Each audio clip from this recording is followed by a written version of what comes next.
So if you're not the primary speaker, we do ask that you would mute your phone for best call quality. Also, you'll see in the chat box that we are inviting you beyond today's virtual office hour to join in our discussion on our Youth Apprenticeship Works. Community of Practice is free to join. There'll be information about resources, workshops, and then how you can really connect with the other stakeholders in this space. And so with that, I'll go ahead and turn it over to Andrea Messing-Mathy, who is the director of JFF, who can tell you a little bit more about us. And so thanks again for joining us today. Hi, everybody. Thanks so much for joining the virtual office hours today, hosted by JFF. So at JFF as an organization, we're always looking to solve that interconnectivity between education and workforce solutions. We're always looking to find that sweet spot in between those two places.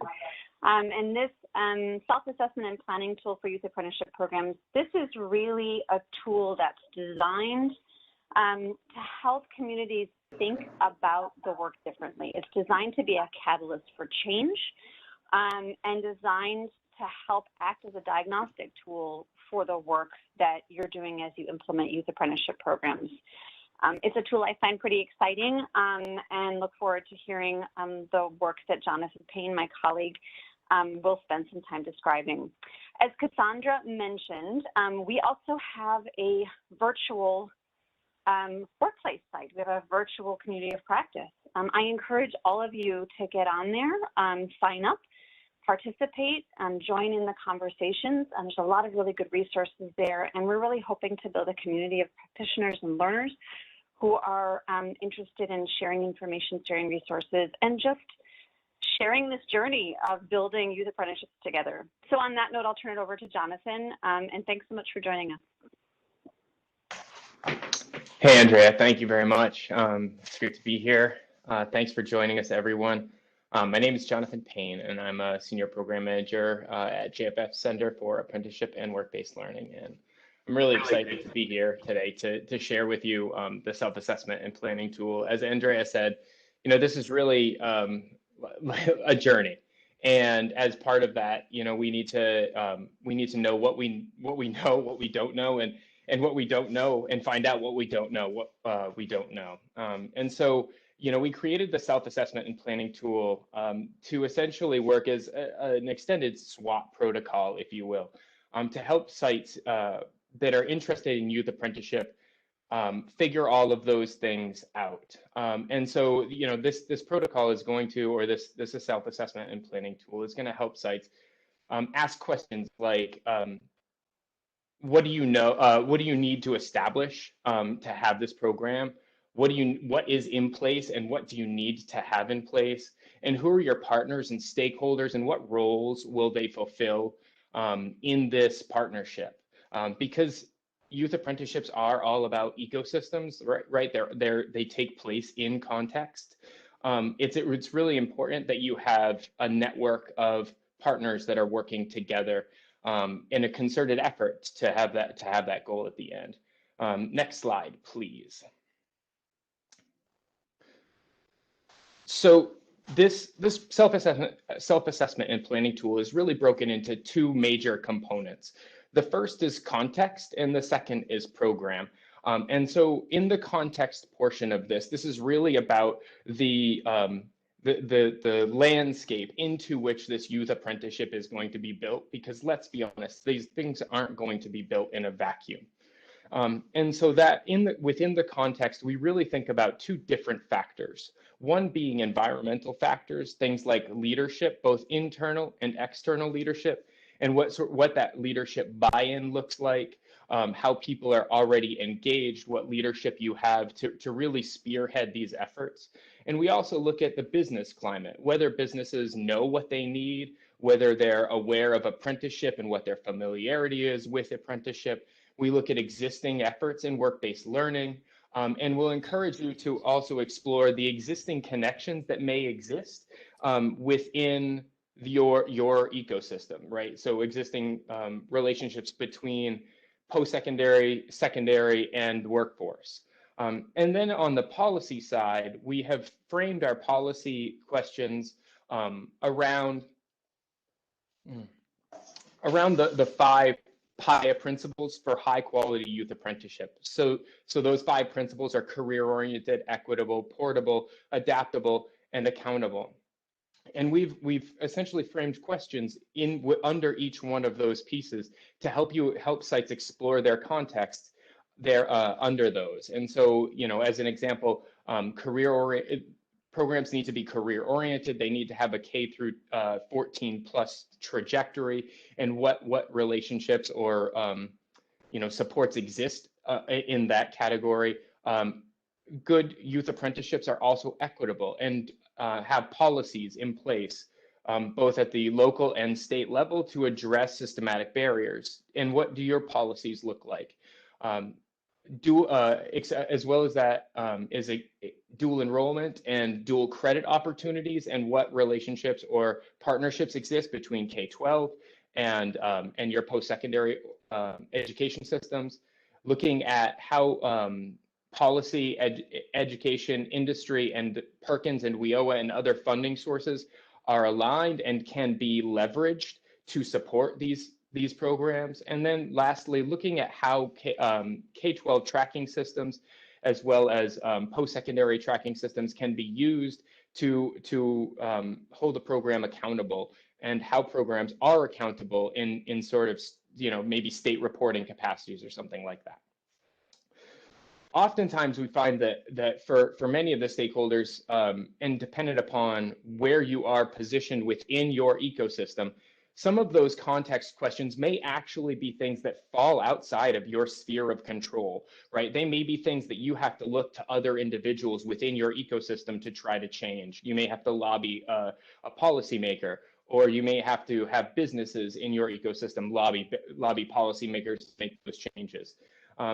Oftentimes, though, we find that within the development of these programs, that these program aspects that I'm going to talk about now are really much more soundly within your sphere of control, within your locus of control. And so we've again bucketed these into 2 different sides, or 2 different components. So one is the governance component, right? That's looking at the leadership and looking at an intermediate organization or some other organization or entity or individual that can really take the lead role in gluing these whole programs together, in basically serving as that intermediary, right?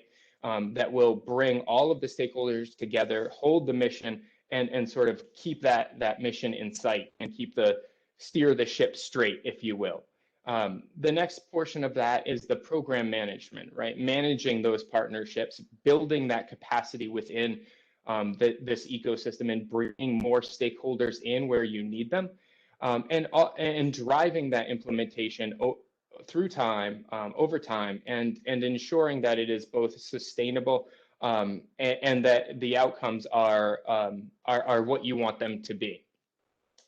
And lastly, you're going to want this lead organization, or you're going to need someone within this governance committee, or governance body, to manage the finances that support this program. So that can be blending and braiding, and identifying existing funds or new funds. Those could be WIOA dollars, those could be SNAP or TANF dollars, those could be partnership funds, or funds that are invested by businesses or other organizations, from community-based organizations or workforce boards.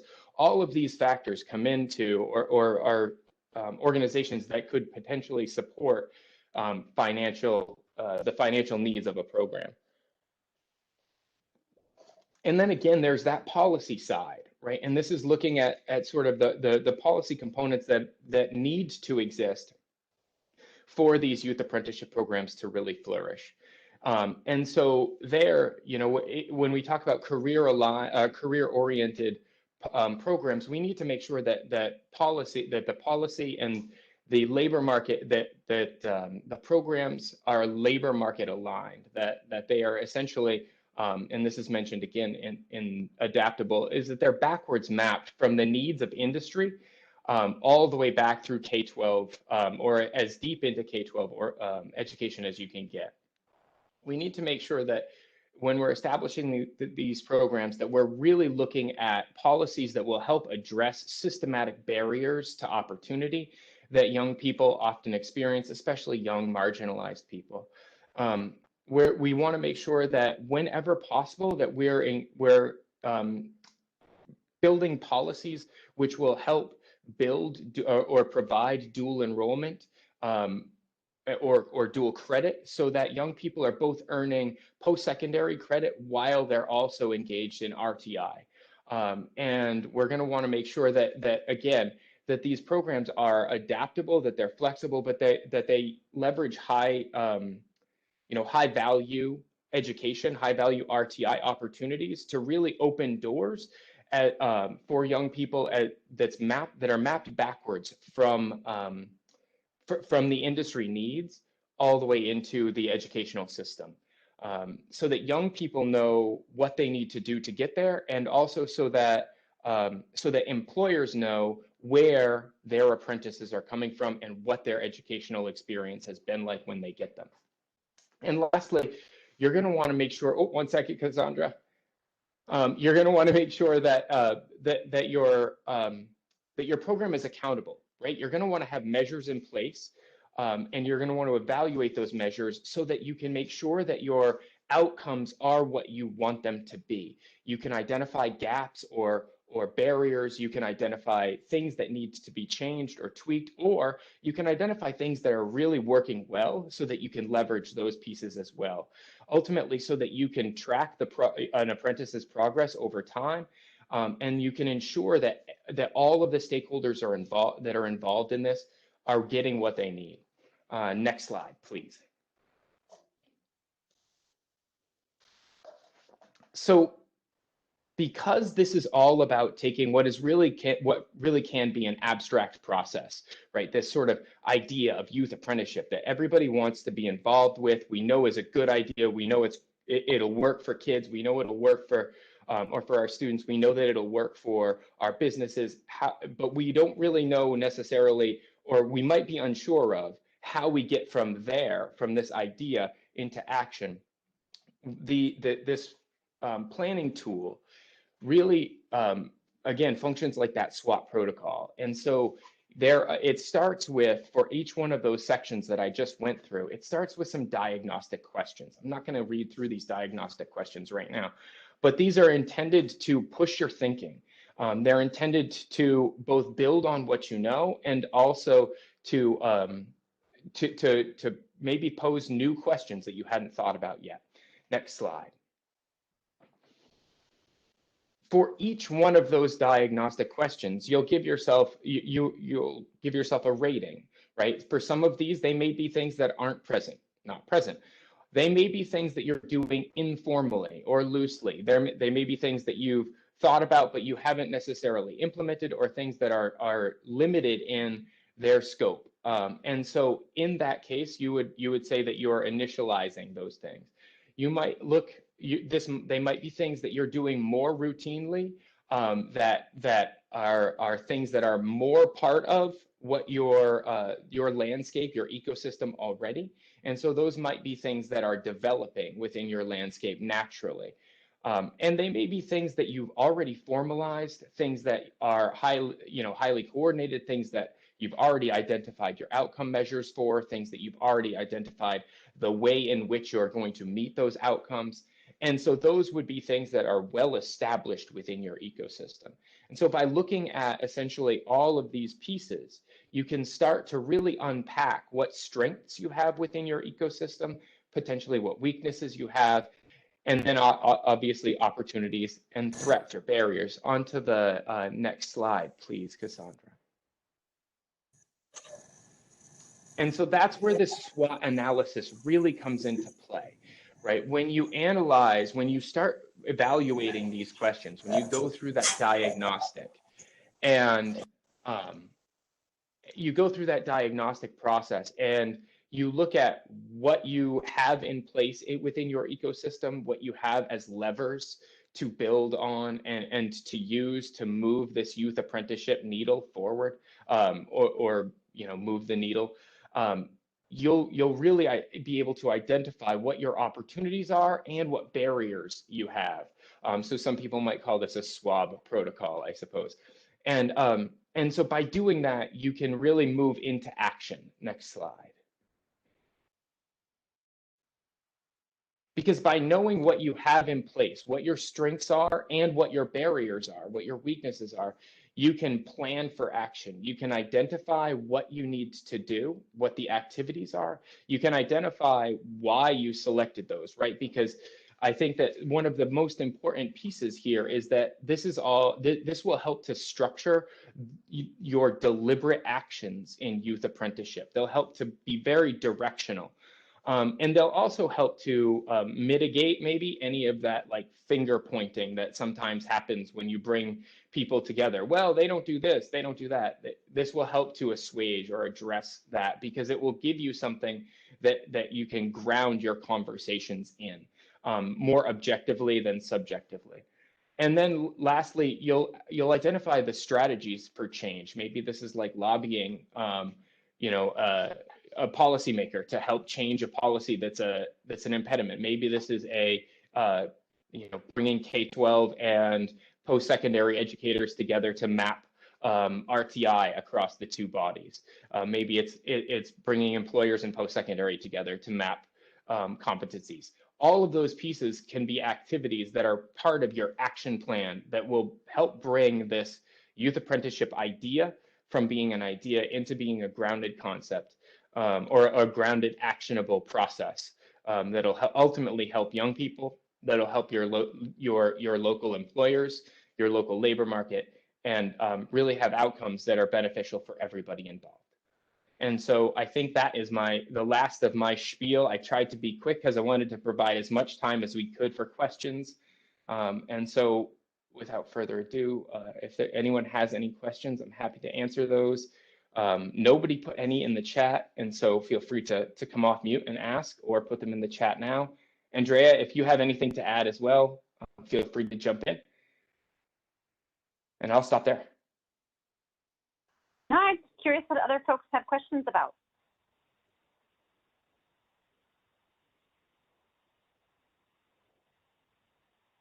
So while folks are kind of thinking, one thing that came up in a question this morning was, who are the right people to invite to the table, and when do you invite them?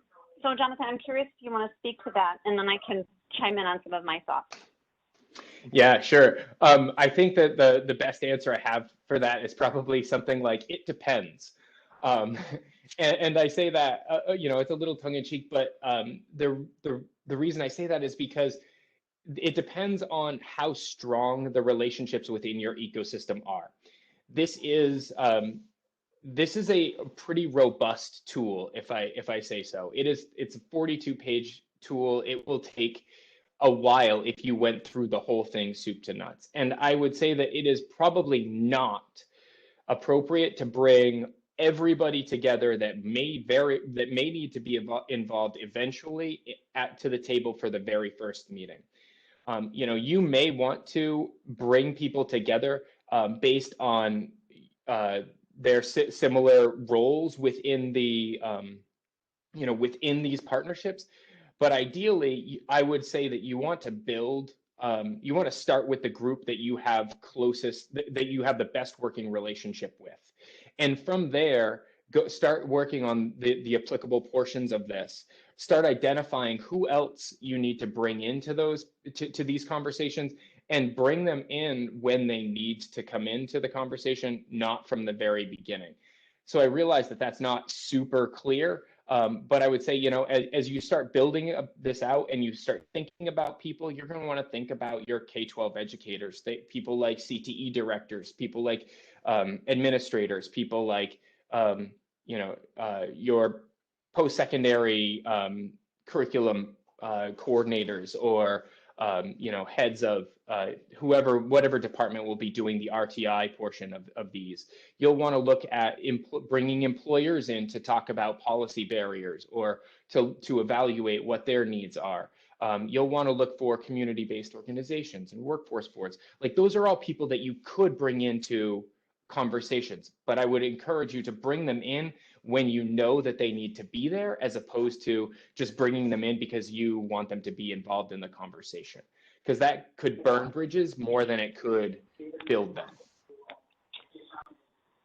You know, and I'll just add to that a little bit. I think that a lot of it depends on where you are in the process of building a program, right? If you've already built some things and now you're just trying to recalibrate, you're trying to assess, you're trying to make sure that you're heading down the right direction, you might already have a lot of those partners at the table who are ready to have some of these conversations. I'm always really hesitant to ask employers to blue sky alongside me because we get them for limited periods of time, and I think that we need to be really targeted. I think Martha asks a really important question about the timing of outreach to employers and educational facilities. I think honestly, it depends on the partner. I think if employers are super engaged and they want to be part of the design process and they want to be part of that development process, reach out early. Get them at the table, have a coffee with them, you know, when we can actually have a coffee with them. Sit down and ask them some of these questions. If they're not quite there, it may be that they're a later portion of the ask, right? That you ask the educational facilities. I think you have to understand your context, and this is what makes the power of the intermediary so important. As an organization that's kind of coordinating, facilitating, coalescing, gathering groups together, you have to know your context. You have to know kind of what's the right cadence of activity. And it may be that the first person you reach out to is the chamber or the local workforce board. It may be that those are the relationships that you're building. The contacting for the braiding of WIOA funds, first person I would reach out to is your local workforce board and have a conversation with them about the work that they're doing and how they're managing their WIOA funding. Often funds get encumbered very early, which leaves very little available for youth apprenticeship funds. And being able to get on their radar sooner rather than later means that there may be some opportunities for additional blending and braiding of funding streams that may not have occurred to anyone ahead of time. And so just curious from the audience if there are additional questions. Sorry, Jonathan, go ahead. Oh, no, it's okay. I saw a question from David Hamilton, the chicken or egg, occupation, employers, or desire to have youth apprenticeship by education. And I think that, I'm going to field this one and chime in, please, if you think that, you have anything to add. I think that for our 2 cents, we would say that these programs really should start with employer engagement. They should really start with with an employer who says, I have a need, and then you can step in and say, we can solve that need with youth apprenticeship.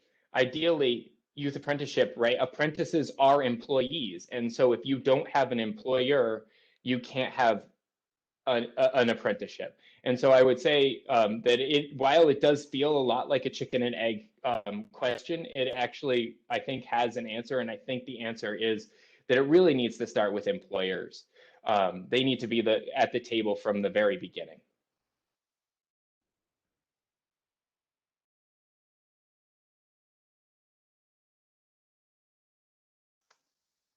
And I'm also wondering if anybody else has any questions. Martha, you've been, I see, firing away questions, and I encourage you to feel free to bring yourself off mute because you've got all the great questions, and I know as a partner that you have you have great answers for all of the questions that you're putting up here as well.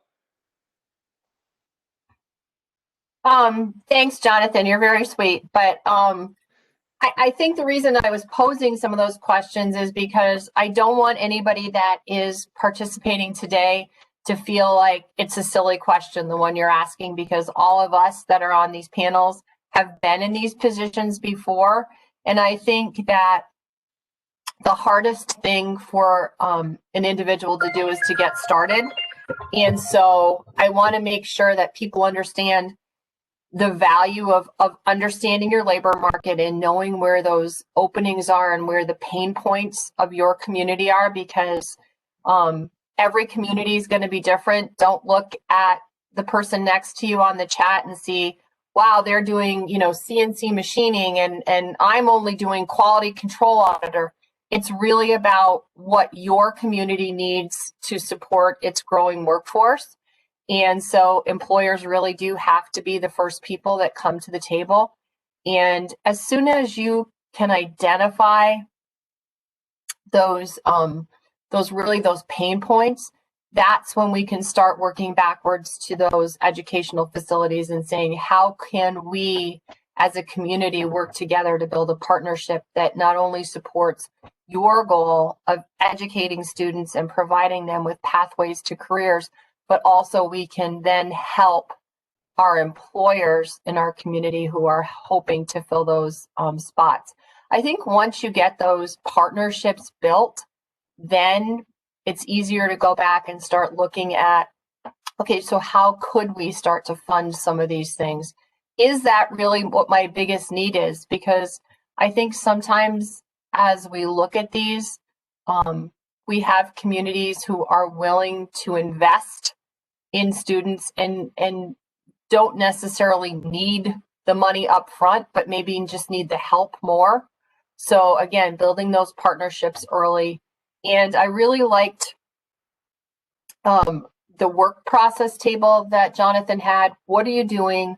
What is your activity? And what do you help to accomplish? Because I think that that really identifies where your gaps are in your thinking.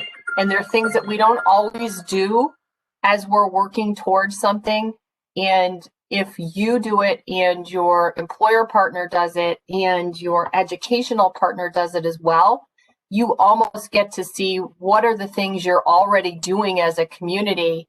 And so you're not replicating services, but you can also identify what companies have done that has and hasn't worked to attract youth, what educational facilities have done to engage youth, what's worked, what hasn't worked. So then you really get a clear picture for what's going on.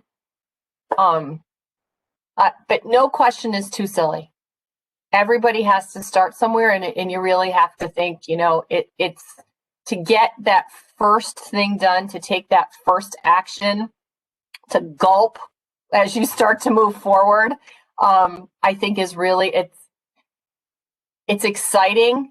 And once it happens, you go, oh, I'm working towards something. So just a few insights from me as we move forward with organizations across the country. And just to let people know that, Macney and I have a few of my other team members on the phone, Lori Ferguson, Eileen Donovan. We're here to help you guys. And so if you have questions, please feel free to reach out to us as well.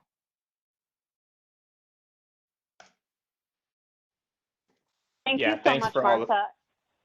Sorry, Jonathan. Go ahead, Jonathan. Oh, I was just gonna say thanks, Martha. I appreciate that. I think that some of the points that you teased out were really important, especially the fact that it's really just about like starting, right? It's about just giving it a shot, seeing where you can go. And I think, really we often even talk about like identifying the things that you're already doing, because we talk about, putting a wrapper around the youth apprenticeship wrapper around things that you're already doing, because you probably have things that you can build from already in place in your educational system, in your ecosystem. And so working from those things, once you've identified what's there, you can start to build a youth apprenticeship program that'll be really successful in the future. So Andrea, I will turn it over to you. And Fran, thank you so much for that note. Yes, when we're talking about dealing with young people, we absolutely are talking about dealing with parents as well, and engaging parents in the conversation and letting them know that youth apprenticeship is a path to a successful career in the future. Andrea, I will turn it over to you. Thanks so much to everyone for joining us. I appreciate your time today.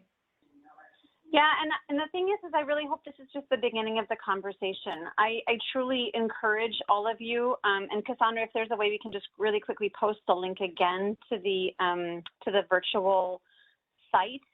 I encourage you all to hop on the virtual community of practice. It's a great way for us to keep our conversations kind of rolling and flowing in between times that we speak to each other. As we're all in this virtual world and we're trying to see each other and connect with each other when we can't see each other in person, I think these frequent touch points are a way for us to just flesh out some of these concepts that we're working towards. So you have all of our email addresses. You have Cassandra. She can always direct information out to all of us. I truly appreciate all of you joining us today and hopping on, and I hope to see some of you on the virtual site. Thanks so much, everybody. I appreciate your time.